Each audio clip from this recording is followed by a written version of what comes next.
মধ্যপ্রাচ্যের উত্তপ্ত পরিস্থিতি আরও জটিল রূপ নিচ্ছে। আন্তর্জাতিক মহলের চাপ এবং জাতিসংঘ সহ বিভিন্ন সংস্থা শান্তি উদ্যোগ সত্ত্বেও ইসরায়েল ফের একবার যুদ্ধবিরতির প্রস্তাব প্রত্যাখ্যান করেছে। সম্প্রতি হামাস ও মধ্যস্থতাকারী মিশন কাতার ও যুক্তরাষ্ট্রের উদ্যোগে একটি যুদ্ধবিরতির খসড়া পরিকল্পনা উত্থাপন করা হয়, যেখানে 3 ধাপে যুদ্ধ থামানো, বন্দি বিনিময় এবং গাজার পুনর্গঠনে রূপরেখা ছিল।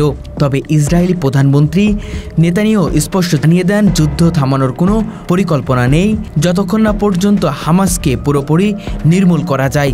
এই অবস্থা ইসরায়েলের আগ্রাসী নীতির প্রতিফলন বলে মনে করছে বিশ্লেষকরা। ইসরায়েলের এই অস্বীকৃতি বিশ্বজুড়ে সমালোচনার জন্ম দিয়েছে। যুদ্ধবিরতির প্রস্তাব ছিল শিশু ও নারী বন্দীদের মুক্তি, গাজায় মানবিক সহায়তা প্রবেশের অনুমতি এবং সাময়িক যুদ্ধবিরতির মাধ্যমে সাধারণ মানুষের রক্ষা নিশ্চিত করা প্রতিশ্রুতি। কিন্তু ইসরায়েল দাবি করে এই প্রস্তাবে তাদের নিরাপত্তা নিশ্চিত করার মতো কোনো স্থায়ী সমাধান নেই, ফলে তারা এই পরিকল্পনা প্রত্যাখ্যান করতে বাধ্য হয়েছে। তবে এই সিদ্ধান্ত মানবিক সংকটে আরও তীব্র করে তুলবে বলেই আশঙ্কা করা হচ্ছে। খাদ্য, পানি ও ঔষধের সংকটে রয়েছে লাখো মানুষ। প্রতিদিন বেড়ে চলেছে হতাহতের সংখ্যা। যুদ্ধবিরতি কার্যকর হলে অন্তত ক্ষণিকের জন্য হলেও সাধারণ মানুষের কষ্ট লাঘব হতো।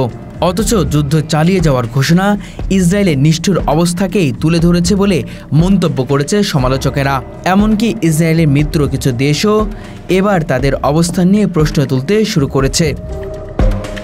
বিশেষজ্ঞদের মতে ইসরায়েলের এই সিদ্ধান্ত কেবল ফিলিস্তিনের ওপর আরও সহিংসতা বাড়াবে না, বরং গোটা অঞ্চলে অস্থিতিশীলতা তৈরি করবে। যুদ্ধবিরতি না হয় চরমপন্থা আরও উস্কে উঠতে পারে, বাড়তে পারে নতুন সংঘাতের ভয়। এদিকে হামাস বলছে তারা যুদ্ধবিরতির পক্ষে এবং নাগরিকদের জীবন বাঁচানোই এখন তাদের প্রধান লক্ষ্য। দুই পক্ষের এই অবস্থানের পার্থক্য এবং আন্তর্জাতিক সমাজের উদ্যোগ ব্যর্থ হওয়া বুঝিয়ে দেয় মধ্যপ্রাচ্যে স্থায়ী শান্তি এখনও অনেক দূরের স্বপ্ন। প্রতিবেদন অনুযায়ী এই যুদ্ধবিরতির প্রস্তাব প্রত্যাখ্যানের পেছনে রাজনৈতিক হিসাব নিকাশ ও অভ্যন্তরীণ চাপও একটি বড় ভূমিকা রাখছে। ইসরায়েলের ডানপন্থী সরকার এবং কঠোর নেতারা যুদ্ধ থামানোর বিপক্ষে। তারা এটিকে হামাসের জয় হিসেবে দেখতে চায় না। ফলে এই যুদ্ধ আর শুধু সামরিক নয়, এটি এক প্রকার রাজনৈতিক যুদ্ধেও রূপ নিয়েছে, যার মাসুল গুনছে সাধারণ মানুষ। ইসরায়েলের যুদ্ধবিরতি প্রস্তাব প্রত্যাখ্যান শুধু একটি কূটনৈতিক সিদ্ধান্ত নয়, বরং এটি একটি দেশের অভ্যন্তরীণ রাজনৈতিক সংকটের প্রতিচ্ছবি।